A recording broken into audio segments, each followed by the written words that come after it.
Presented by Unique Films.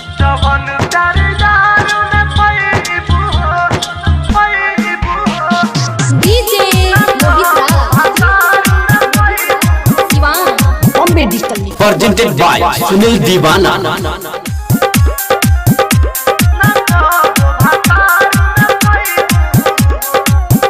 जानू हमरा के अब तू भुला दी हो होता शादी नंबर तू उड़ा दी हो क्या कहता हे जान बात सुनो का?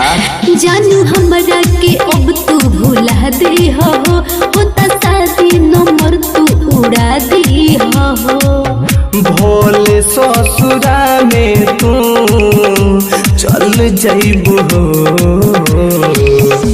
जवन प्यार यार में पैबू हो न कबो भातार में पैबू हो जवन प्यार यार में पैबू हो न कबो भातार में पैबू हो। हे दादा अरे प्यार काहे होला ई दिन देखे से पहले मर काहे ना गनी रे दादा। Presented by Sunil Divana. कबली हम रोही कुमारे नु हो देखी देखी लोग तना मारे नु हो का बताइए जान अरे तो का हो जाए पहलू तू काहे हमारा मोहब्बत पे साथ हो छीनल हलवा हमार हाथ हो जा जाए जान पाछा कोई बुन हो जवन प्यार यार में पैबू हो न कबो भातार में पैबू हो जवन प्यार यार में पैबू हो न कबो भातार में पैबू हो। Presented by Sunil Divana.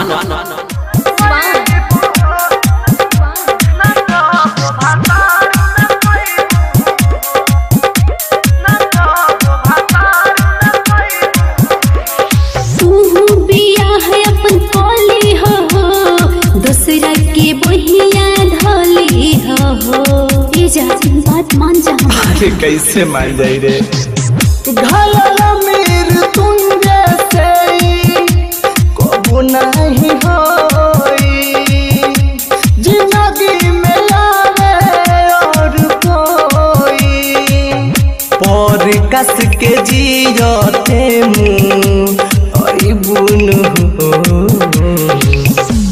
जवन प्यार यार में पैबू हो न कबो भातार में पैबू हो जवन प्यार यार में पैबू हो न कबो भातार में पैबू हो। Presented by DD Dhamaka Recording Studio.